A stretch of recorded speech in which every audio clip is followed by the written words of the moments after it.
নমস্কার, আমি কলকাতা থেকে রিনিস ডে আউটের রিনি বলছি। কেমন আছেন আপনারা সবাই? আশা করি আমার সকল দর্শক বন্ধুরা ভালো আছেন। সকলের সুস্থতা কামনা করে একটা নতুন দিনের শুরু করেছি একটা নতুন ব্লগের সঙ্গে। আজ বিশ্ব ভালোবাসা দিবস, ভ্যালেন্টাইন ডে। আপনাদের সকলকে জানাই হ্যাপি ভ্যালেন্টাইন ডে। আবার এদিকে বাঙালির সরস্বতী পুজো। আমার বাড়িতে সরস্বতী পুজো হয় না, তবে আমার শ্বশুর বাড়িতে যেহেতু সরস্বতী পুজো হয় তাই আমি আর আলাদা করে করি না। মিস্টার সেন সকালবেলায় গিয়েছিল, আবার আমরা যাব একটু বিকেলের দিকে। তাতে যেহেতু একটু সময় আছে তাই এই গাছ দুটো ভাবলাম লাগিয়ে ফেলি। এই ডাল দুটো কেটেছিলাম আমি বর্ষাকালে, কেটে লাগিয়েছিলাম, বেশ বড় হয়ে গেছে, শিকড়ও খুব সুন্দর করে বেরিয়ে গেছে। তাই আমি নতুন টবে এইগুলোকে লাগিয়ে দিলাম, আর গাছে জল দিয়ে দিচ্ছে ও। যেই টবে ডালগুলো বসানো ছিল সেই টবটা যেহেতু খালি হচ্ছিল না, তাই আমি এতদিন স্নেক প্ল্যান্টগুলোকেও বসাতে পারছিলাম না। আজকে যেহেতু খালি হয়ে গেছে আর ও বাড়িতে আছে, তাই ভাবলাম যে আজকেই স্নেক প্ল্যান্টগুলোকে বসিয়ে ফেলি। তো একা একা তো এগুলো কোনোভাবেই বসানো সম্ভব নয়, দুজন তো লাগবেই। আবার হলো কি, যখনই ও স্নেক প্ল্যান্টগুলোকে ধরলো ঠিক সেই সময় সেজদা ভাই প্রসাদ দিতে চলে এসছে। তো পড়লাম মহা বিপত্তিতে। তো কোনো রকমে আমি চেপে ধরলাম দুহাত দিয়ে, আর আমি বললাম যে যাও তুমি গিয়ে দরজাটা খোলো। তো আমি তো এই গাছগুলোকে ছেড়ে উঠতেই পারলাম না আর। তো আমি দাদাভাইকে বললাম তুমি ভেতরে এসো। দাদাভাই বলল যে না, আমি এখন সব বাড়িতে প্রসাদ দিতে যাব, আমি ভেতরে আসবো না। তো দেখে তো হাসছিল আমাদের গাছ লাগানো দেখে। আমাকে দাদাভাই বলল যে না, তুই আর উঠিস না, তোর সব কটা স্নেক প্ল্যান্ট তাহলে ভেঙে যাবে, তুই চেপে ধরে বসে থাক। তো তারপর আবার দরজাটা দিয়ে মিস্টার সেন এগুলোকে আবার ধরলো, তারপর আমি অ্যাটলিস্ট এগুলোকে লাগাতে পারলাম। তো ভ্যালেন্টাইন ডেতে আমরা গাছ লাগালাম ও প্রাণ বাঁচালাম। এইভাবেই কাটলো আমাদের ভালোবাসা দিবসের সকালটা।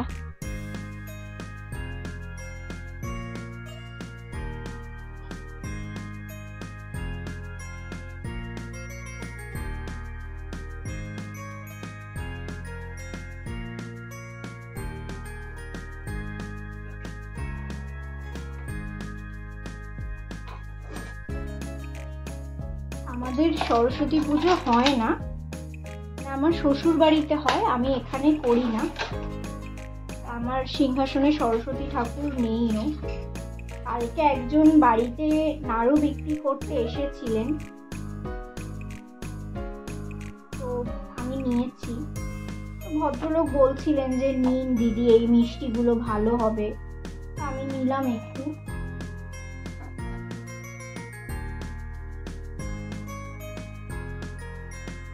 সকালবেলা এই ফলগুলো নিয়ে এসছে মিস্টার সেন, আর মালা সব ও পরিয়ে দিয়েছে। আমি খালি গপুকে একটু বাটার, মিষ্টি আর এই ফল টলগুলো দিয়ে দিলাম।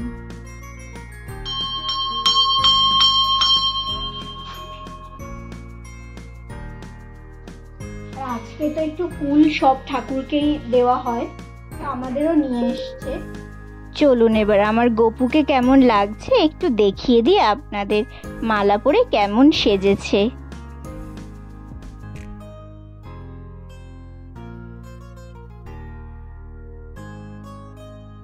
আজকে আমার রান্না হচ্ছে পেঁপে দিয়ে মাছের ঝোল, মানে একদম সিম্পল রান্না, পেঁপে দিয়ে মাছের ঝোল। তো এটা আর খুব বেশি দেখাচ্ছি না। আর অনেকগুলো করলা ফ্রিজে পড়েছিল, তো করলাগুলো আর বেশি দিন থাকবে না দেখলাম, তাই করলাগুলো একটুখানি ভাজা করে নিচ্ছি। আর আমি না করলা ভাজা করি একটুখানি রসুন দিই, একটু পাঁচফোড়ন দিই। তো পাঁচফোড়নটা পুড়িয়ে তারপর তুলে ফেলে দিই, কারণ খাবার সময় পাঁচফোড়ন খুব বেশি মুখে পড়লে ভালো লাগে না।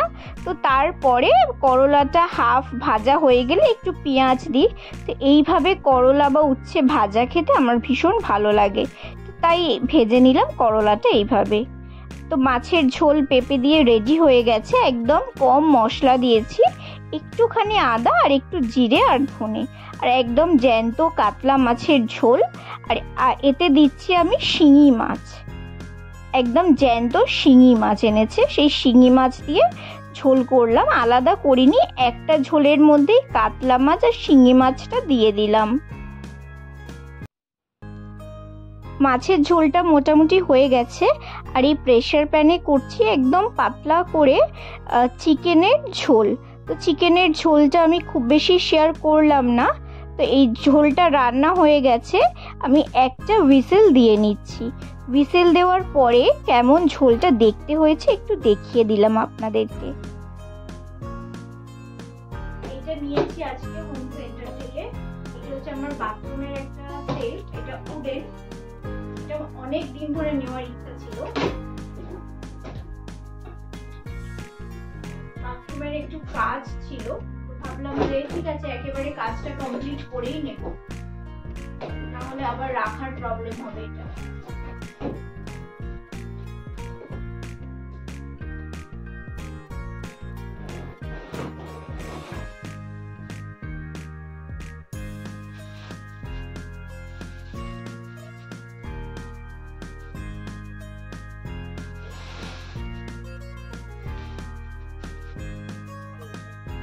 এরকম দেখি,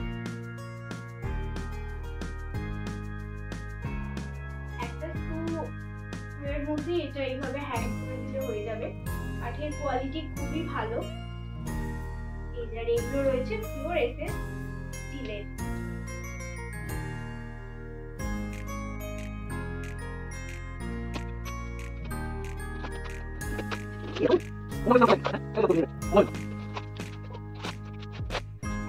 শক্ত প্যাকেজিং, মানে হাত থেকে পুড়ে গেলেও মনে হয় ভাঙবে না। এটা নিয়েছি একটা টুথপেস্ট আর টুথব্রাশ হোল্ডার।